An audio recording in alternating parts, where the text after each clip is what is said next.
So lesson 4.5-5, I know you're all dying to get some lecture notes on them. So here we go. I just want to mention to you right away that if I am given a graph and I don't actually have the original function, I could use the graph to help me graph the derivative. Okay. And how do I do that? Well, I know that the derivative tells me slopes. And so if I have the original graph and I look at some of the slopes, maybe even estimate them, I could then use those slopes to graph specific points of the derivative.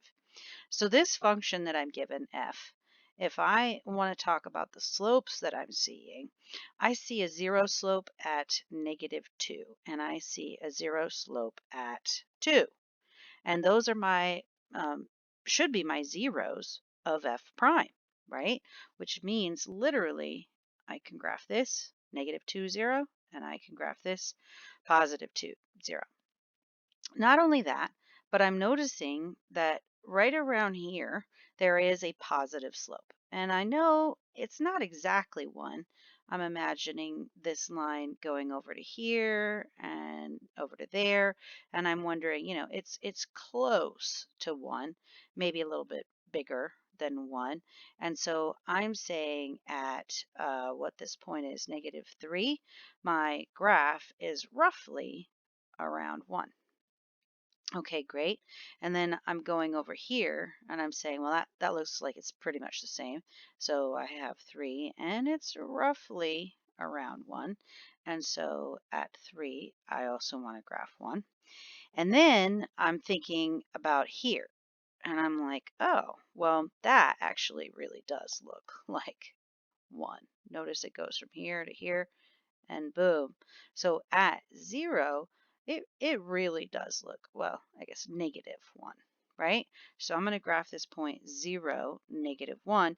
And here, boom, well, boom, I'm believing that I have found a pretty good representation of what that derivative should look like.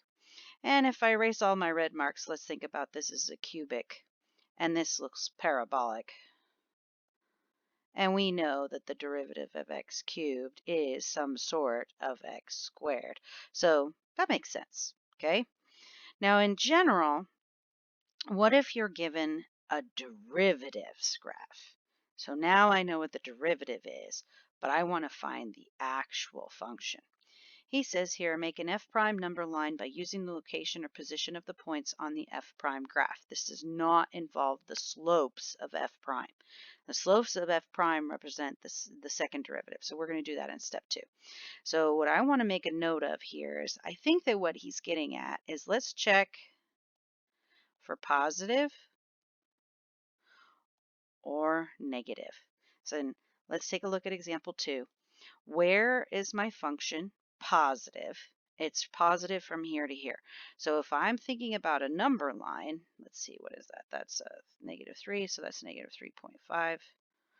And this is 3, so that is positive 3.5. And I'm saying right here, that's the origin, so 0.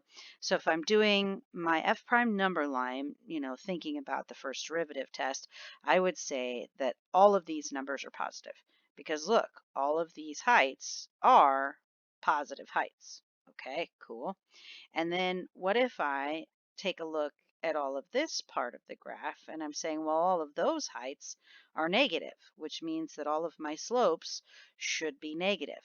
And now I have, identified, I think, some interesting information about my original graph, which is that I had a slope that was positive and now I have a slope that's negative.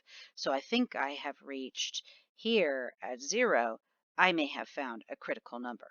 Okay, so let's take a look at what we think is going to happen in step 2, because that was step 1. Step 2, it says make an f prime number line by using the slopes of the graph. Okay, so now I actually want to think about those slopes and I want to say to myself, well, what am I getting there? And I'm saying that I notice that here I have a slope of 0. So I want to mark that down as a possible point of inflection, and that's at -2. Here's my negative 3.5, which is the end point of the graph, and here's my positive 3.5, which is the end point. And I'm noticing I have another zero slope right here at positive 2. And so I want to talk about the graph and what kinds of slopes I'm seeing, okay? And I'm saying that I see from here to here, it's a positive slope. And that from here to here, it's a negative slope. And from here to here, I'm seeing that it's a positive slope.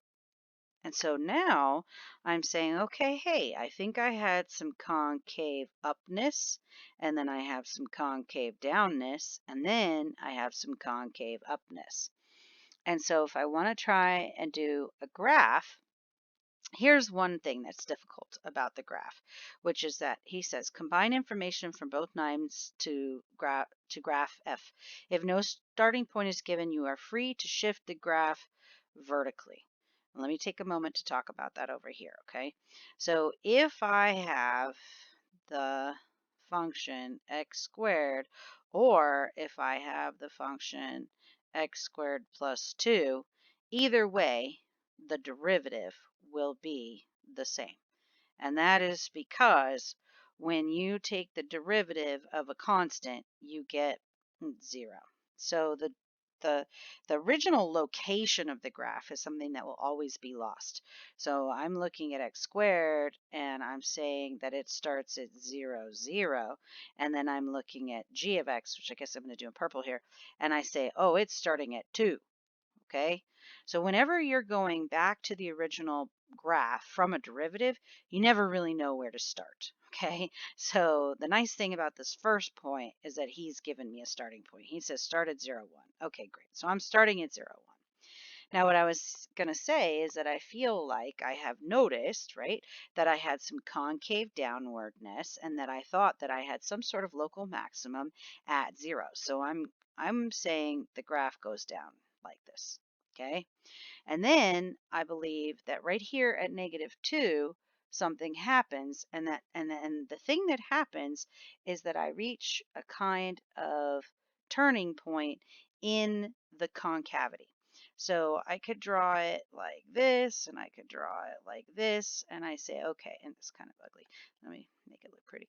So I've got some kind of concavity changing, and when the concavity changes, this is all downwards facing. I want to now make something that is facing up, so I'm going to go like that. And I'm going to go like that. Now, I don't have another critical point. So I'm not going to let this like turn back up, you know. I'm just going to stop at 3.5. Here's 3.5. I'm just going to stop and I'm going to make sure that it doesn't look like it's turning up there because I don't actually know if I have a 0 there. Okay. There's 3.5 and there. I also don't know how far down it goes. Like I said, if you learn certain pieces of information, so that's why we just call this a sketch.